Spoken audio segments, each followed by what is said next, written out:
전도행전이고 또 선교행전이죠.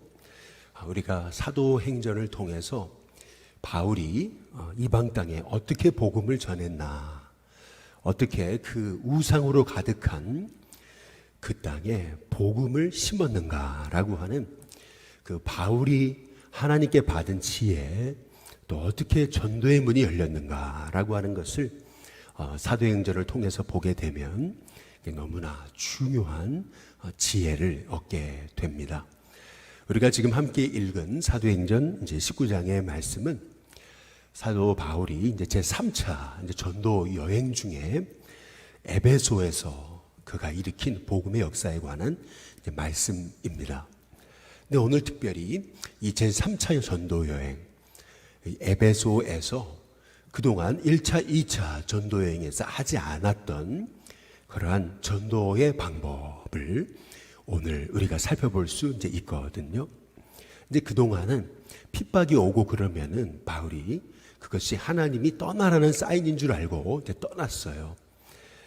회당에서 복음 전하다가 막 비방하고 막 죽이려고 달려들면 그러면 바울은 지금 떠날 때가 됐구나 해서 이제 떠나게 되면서 보통 그냥 몇 주, 몇 달 머물 뿐이었는데 에베소에서는 조금 달라요. 에베소에서는 바울이 이제 3년 동안 머물렀던 것을 볼 수가 있습니다. 오늘 말씀의 8절에 보면 바울이 회당에 들어가서 석 달 동안 담대히 하나님 나라에 관하여 강론하며 권면하되라고 말하는데요. 근데 여기까지는 그동안 바울이 했던 그 전도의 발자취랑 똑같습니다. 늘 바울이 회당에 들어가서 복음을 전했던 것을 볼 수가 있죠. 그렇게 3달 동안 복음 전하고 하나님 나라에 관해서 강론하고 권면했는데 9절에 보니까 어떤 사람들 그랬어요? 어떤 사람들은 마음이 굳어서 순종하려 들지 않고 오히려 사람들 앞에서 이 복음의 도, 하나님 나라의 도를 비방하기 시작하거든요. 그랬더니 바울이 어떻게 하냐면은 그들을 떠납니다. 다시 말해 바울은 그 비난하는 소리, 그 조롱하는 소리에 집중하지 않았다는 거예요. 여기서 중요한 말씀은 바울이 그들을 떠나. 우리는 자꾸 사람들이 비방하는 소리에 머물러 있죠. 누군가 날 비방하고 그러면은 늘 그 생각 속에 사로잡혀가지고 그래서 하나님의 뜻을 놓치는 경우가 너무나 많습니다. 그 사람이 날 이렇게 비방할 수 있어? 어떻게 그럴 수 있지? 그러면서 우리는 그 문제에 사로잡혀서 그 문제에서 떠나지 못하거든요. 참 너무 중요한 말씀이죠. 오늘 바울은 그들을 떠났다 그랬습니다. 저와 여러분의 삶에도 이렇게 하나님 기뻐하시는 일을 행함에도 불구하고 자꾸 비방하고 문제를 일으키는 그러한 영적인 그러한 세력이 있어도 거기에 묶이지 마시고 그 문제에서 떠나는 저와 여러분이 될 수 있기를 주님의 이름으로 축복합니다. 근데 오늘 여기 말씀해 보니까 바울이 또 했던 일이 있죠. 그들을 떠날 뿐만 아니라 제자들을 따로 세웠다. 이제 이렇게 말씀하고 있습니다. 그리고 나서 바울이 했던 일은 두란노 서원에서 날마다 하나님의 말씀을 강론했다. 이제 이렇게 말씀하고 있거든요. 이 바울의 3차 전도 여행에서 지금까지 1차, 2차에 없었던 한 가지 바울의 특별한 선교, 전도 전략은 그의 두란노 서원에서 날마다 하나님의 말씀을 강론하기 시작한 것입니다. 우리는 말씀의 능력을 믿습니다. 말씀은 나를 살리는 생명의 말씀이고 말씀이 한 영혼의 마음에 심겨질 때 그 영혼은 완전 복의 사람이 되고 전에 그렇게 문제 눌렸던 사람이 아니라 말씀이 임할 때 완전 그 안에 하나님의 재창조의 역사가 일어나서 그렇게 연약하고 부족한 인생이 하나님께 쓰임받는 하나님 나라에 없어서는 안 되는 너무나 귀하고도 특별한 하나님의 사람이 되어짐을 믿고 우리는 정말 우리가 힘을 다해서 말씀을 전하고 또 말씀으로 영혼을 세우고 말씀으로 영혼을 일으키는 저와 여러분이 될 수 있기를 주님의 이름으로 축복합니다. 근데 오늘 여기 말씀해 보면은 10절에 2해 동안 이같이 하니라고 이렇게 얘기하거든요. 아시아에 사는 자는 유대인이나 헬라인이나 다 주의 말씀을 듣더라. 이제 이렇게 말씀해요. 참 중요한 말씀은 다 주의 말씀을 듣더라 이렇게 얘기하거든요. 사람이 말씀으로 세워지려면은요, 말씀이 들려지는 역사가 일어나야 되는 것입니다. 왜 저 사람 안 바뀌지? 우리가 얘기하기 이전에 말씀이 안 들리니까 안 바뀌는 거죠. 말씀이 들리면 변화되지 않을 영혼은 없는 것입니다. 그래서 어떻게 하든지 간에 어떤 방법을 통해서라도 말씀이 들려지게 하는 것이 교회의 사명이고 또 목회자의 일이고 또 주의 사명을 맡은 주님의 사명자의 가장 중요한 사역임을 우리가 믿어야 될 줄로 믿습니다. 근데 오늘 특별히 여기서 두란노 서원이라고 하는 것을 주목할 필요가 있습니다. 우리는 그냥 두란노 서원 그러니까 그냥 두란노 서원을 바울이 세웠나 보다 이제 이렇게 생각해 보실 수 있는데요. 실은 이 에베소라고 하는 데는 우상이 가득했던 곳입니다. 그것을 어떻게 알 수 있냐면은 당시 에베소에서 복음의 역사가 일어나니까 사람들이 너도 나도 이 쓸데없는 이 우상의 짓 이제 우리가 그만하겠다 그러면서 다들 갖고 나와서 불태우는데 여기 보니까 19절 말씀에 그 책값을 계산한 즉 은 5만이나 되더라 이렇게 얘기하거든요. 은 5만. 이게 지금의 화폐 가치로는 얼마나 되는지는 정확히는 알 수 없지만 어마어마한 돈이라는 걸 알 수 있죠. 은 50도 아니고 500도 아니고 5천도 아니고 5만이라고 하는 얘기는 어마어마한 돈을 얘기하는 거죠. 그곳에 얼마나 우상이 가득했는가.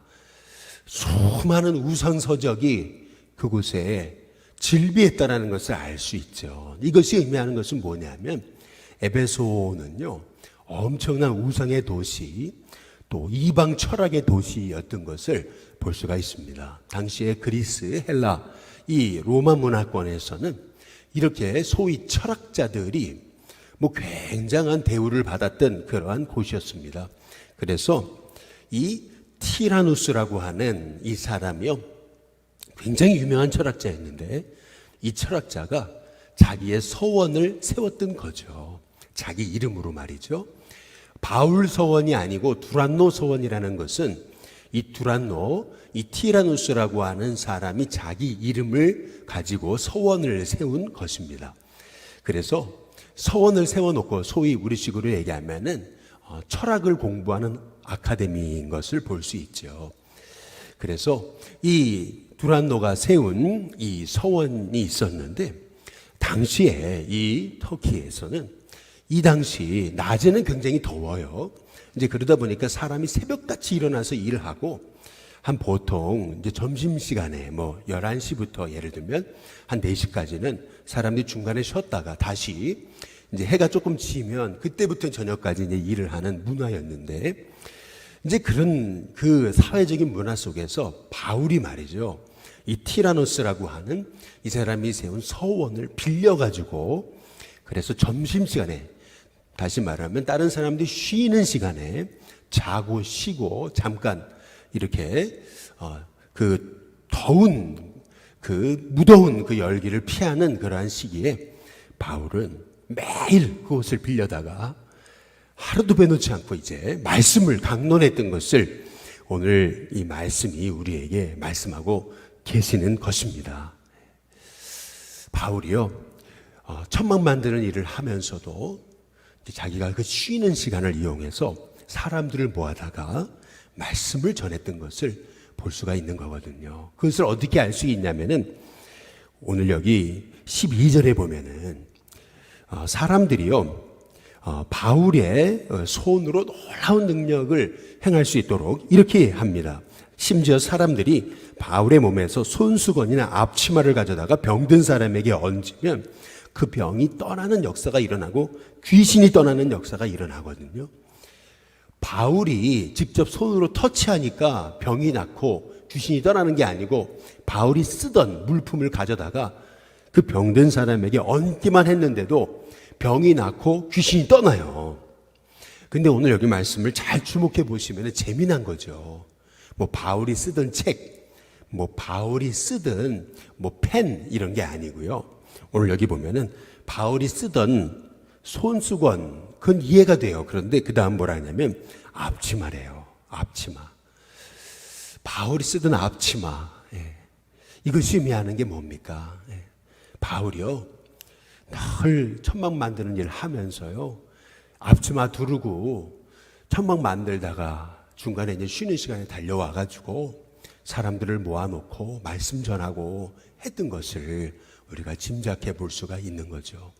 작업복 차림 그대로 와가지고 이렇게 앞치마를 두르고 달려와가지고 말이죠, 복음 전하다가 갑자기 그를 통해 하나님 능력이 나타나는데, 그 바울이 쓰던 손수건 앞치마 저희가 좀 빌려가면 안 됩니까? 그래가지고 빌려가가지고 사람들 몸에 얹었는데 병든 사람이 벌떡벌떡 일어나는 그런 역사가 나타나기 시작했다라는 것을 오늘 성경이 우리에게 증언하는 것을 볼 때, 이 바울이요, 소위 얘기하면은요, 완전 전임 사역자라기보다는요, 텐트 메이커, 다시 말하면 자비량 사역자였던 것을 볼 수가 있거든요. 돈 벌어가면서 삶의 현장에서 복음 전하고 쉬는 시간을 이용해 사람들을 모아다가 말씀을 듣게 했던 것을 볼 수가 있는 거예요. 오늘 말씀을 통해서 우리가 한 가지 주목해 볼 필요가 있는 게 있습니다.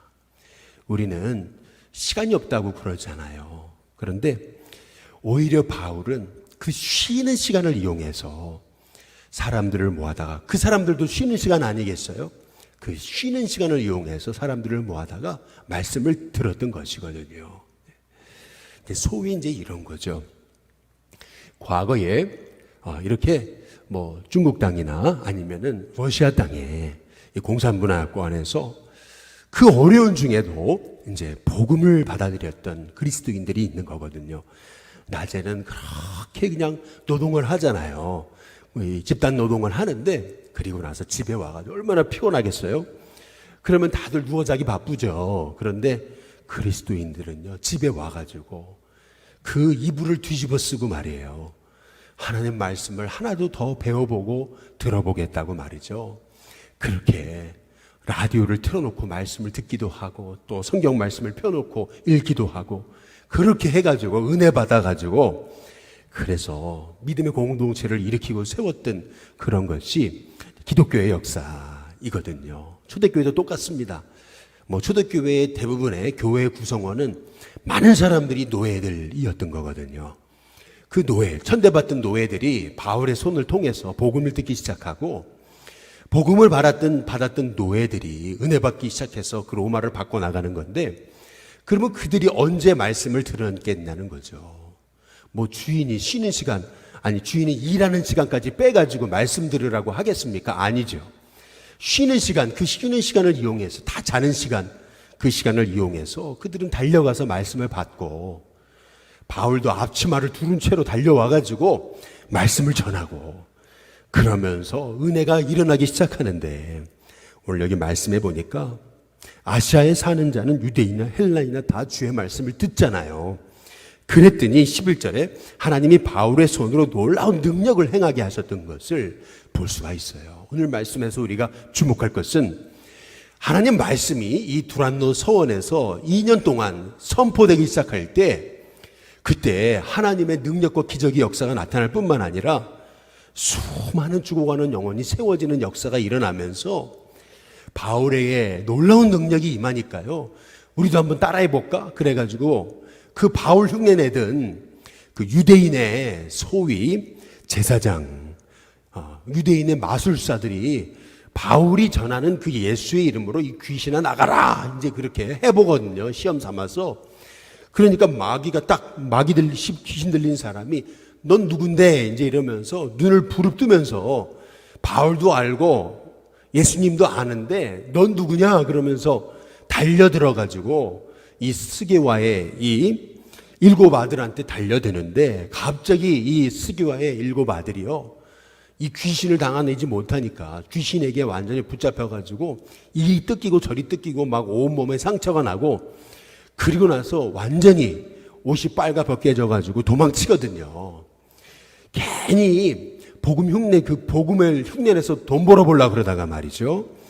이제 그러니까 17절에 에베소에 사는 유대인과 헬라인들이 다 이 일을 듣고 두려워하거든요. 그리고 주 예수 이름을 높이기 시작하니까 18절에 믿는 사람들이 많이 와서 자복하면서 자신들이 여지껏 우상을 숭배했던 그 모든 일을 다 고백하기 시작하면서 내가 이렇게 이 헛된 우상 쫓아 살았습니다. 이제 그러면서 그 자기들이 쓰던 책을 모아가지고 모든 사람 앞에 불사르고 말이죠. 이제 더 이상 이 헛된 일, 이 헛된 삶 살지 않겠습니다. 이제 그러기 시작하는데 그것이 그 책값을 계산하니까 은이 5만이나 되고요. 이 결과에 대해서 오늘 여기 20절에 보니까 이와 같이 주의 말씀이 힘이 있어서 흥왕하여 세력을 얻게 됐다. 이제 이렇게 말씀하고 계시는 것을 볼 수가 있습니다. 말씀이 선포되니까 그 지역의 우상이 떠나고요. 말씀이 선포되니까 영혼이 일어나고 말씀이 선포되니까 이렇게 우상에게 눌렸던 자들이 한 사람 한 사람 눈을 뜨기 시작하면서 그 에베소라고 하는 완전 그 우상의 신전지기와 같은 곳으로 쓰임받던 곳이 오히려 영적 부흥이 일어나는 놀라운 그 복음의 거점지가 되었음을 오늘 이 성경이 우리에게 말씀하고 계시는 것을 우리가 보게 되면서 이게 우리가 해야 될 선교의 전략이구나. 그렇구나. 어디든 복음 전하면 어려움도 있지만 그러나 우리가 그 어려움에 집중하지 않고 하나님 기뻐하시는 일, 말씀 전하는 데 집중할 때 하나님 사람 일으키시는구나. 그래서 그 헌신된 그 하나님의 사람들과 함께 말씀의 운동을 펴가기 시작할 때 하나님은 우리가 생각지 못한 방법으로 하나님의 능력과 하나님의 역사와 살아계심을 드러내면서 한 사람 한 사람 복음을 깨닫게 하는 사람을 일으키시고 결국 그 땅을 변화시키시는 역사가 일어나게 된다는 것을 믿습니다. 그래서 오늘 말씀을 통해서 우리는 결국 주의 말씀이 우리 가운데 흥왕하게 해야 된다. 말씀밖에 없다. 말씀이 들려지니까 그 에베소 땅이 우상으로 가득한 땅이 완전히 새로워지는 것이구나. 바울이 이 마술을 행하던 사람하고 가가지고 그거 하면 안 돼 하면서 그 사람들하고 싸우고 대적하고 그런 게 아니고요. 바울은 그냥 말씀 전한 거예요. 바울은 말씀만 전했을 뿐인데 나머지는 하나님이 다 행하시더라. 바울이 행한 일은 그 우상 숭배하는 사람들 앞에 가가지고 피켓 들고서 막 그렇게 한 거 아니거든요. 바울은 마술 행하고 우상 숭배하고 하는 사람들 막 비방하고 저 망할 짓이다 막 그런 것도 안 하고요. 바울이 한 일은 오로지 복음 전하는 일이죠. 하나님 나라, 예수님 십자가 부활의 복음, 다시 오실 예수님, 그 구원의 놀라운 비밀을 바울은 계속 전했던 거죠. 그랬는데 하나님이 나머지는 다 행하시는 역사. 오히려 유대인의 그 마술을 행하던 스게와의 7 아들이 오히려 자기들이 설치다가 오히려 하나님의 복음 앞에서 완전히 꼬꾸라지는 역사가 일어나면서 하나님이 그 에베소 땅에 하나님 살아계신다라고 하는 증거를 나타내 보여주셨던 것을 볼 수가 있는 거죠. 우리가 할 일은 결국 우리가 하나님 이렇게 바울처럼 이 두란노 서원에서 2년 동안 그렇게 말씀에 사로잡혀가지고 그 2년이 얼마나 그 은혜의 2년이었는지 말씀에 붙잡혀서 은혜에 사로잡혀서 하나님 주시는 은혜로 완전히 살아가니까 그들 안에 능력이 나타나고 변화가 나타나고 그들 안에서 막 병자가 일어나고 그러면서 귀신이 떠나가는 역사가 나타나니까요.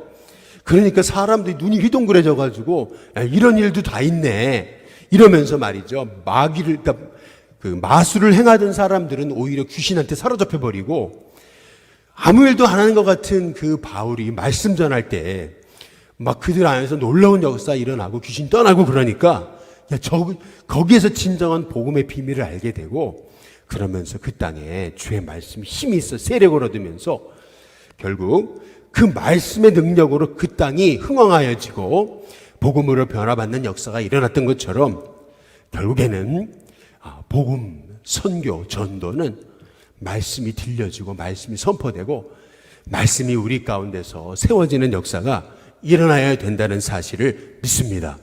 저와 여러분의 삶에도 정말 하나님 말씀이 내게 능력이 되고 이 말씀이 나를 살리고 내 가정을 살리고 자녀를 살리고 인생을 살리는 살아계신 하나님의 그 생명의 말씀, 능력의 말씀이 돼서 저와 여러분이 참 복의 인생이 되어지는 은혜가 있기를 주님의 이름으로 축복합니다.